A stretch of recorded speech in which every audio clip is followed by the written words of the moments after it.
Deep inside your throat, two silent bodyguards stand watch. Hidden from view, they guard a gateway few of us ever notice. Picture the throat as a fortified gateway, germs drifting toward it like invaders storming a castle. But if they protect us, why do they hurt? For decades, doctors removed them almost routinely. But were they right? A great medical debate was quietly brewing. Open wide and say, ah. These are the palatine tonsils, the most famous members of the throat's defense team. But the tonsils don't work alone. They're part of Waldeyer's ring, a strategic circle of lymphoid tissue guarding both throat and nose. Meet the full team: adenoids behind the nose, tubal tonsils near the ear tubes, and lingual tonsils at the base of the tongue. Every breath, every bite carries invaders. Positioned at the mouth and nose, your tonsils intercept them, standing guard around the clock. Zoom in closer. These aren't simple lumps of flesh. They're sophisticated immune organs, packed with white blood cells actively patrolling for threats. Evolution placed them precisely here, at the body's main entrance, to catch threats early. These are the true gatekeepers of your health. But how do they actually work? Zoom into the surface of a single tonsil, and a hidden landscape emerges: the tonsillar crypts. Those crypts aren't a design flaw. They're deliberate surveillance tunnels, funneling food particles, bacteria, and viruses deep inside for careful inspection. The special crypt lining grabs foreign material and presents it to immune cells waiting below, an intel handoff that trains your defenses. The white blood cells study the captured invader, then engineer custom antibodies tailored to that exact threat.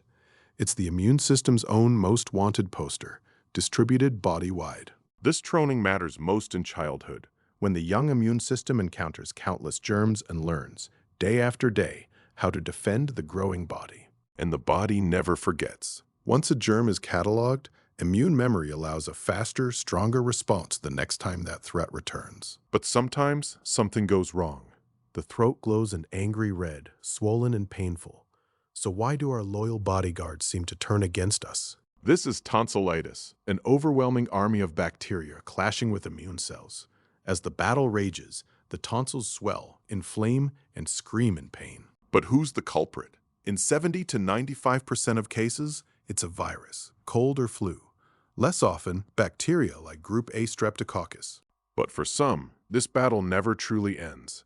Recurrent tonsillitis strikes again and again, turning the calendar into a relentless cycle of fever, pain, and exhausting misery.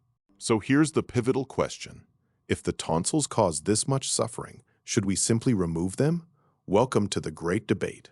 Decades ago, tonsillectomy was almost a rite of passage. In the mid-20th century, pediatric wards overflowed with children, as removal became one of the most common childhood surgeries. Today, medicine takes a far more cautious, evidence-based approach.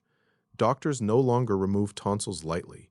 Instead, they follow strict, carefully studied clinical guidelines. The first criterion is frequency: 7 confirmed infections in 1 year, or 5 per year across 2 years, or 3 per year over 3 years, all clinically documented. The second reason is obstruction. When tonsils grow so large they block the airway during sleep, causing loud snoring and dangerous pauses in breathing, called sleep apnea. But here's the reassuring truth. The body has a backup plan. The remaining ring members and hundreds of lymph nodes readily step up to fill the gap. So the decision comes down to balance. When chronic infection or blocked breathing outweighs the benefits, removal is a targeted solution, never a casual choice. Now for our final chapter and a stranger phenomenon. Deep inside a crypt, something curious begins to accumulate: tonsil stones. Over time, trapped food particles, dead cells, and mucus harden inside the crypts. Bacteria feast on this debris, and it calcifies into whitish-yellow tonsilloliths. These stones range from rice grain to pebble size. They can cause bad breath and throat discomfort. Gentle saltwater gargling often loosens and clears them away. From silent guardians to occasional troublemakers, your tonsils reflect the body's remarkable resilience. If you learned something new, comment below, hit like, and subscribe for more.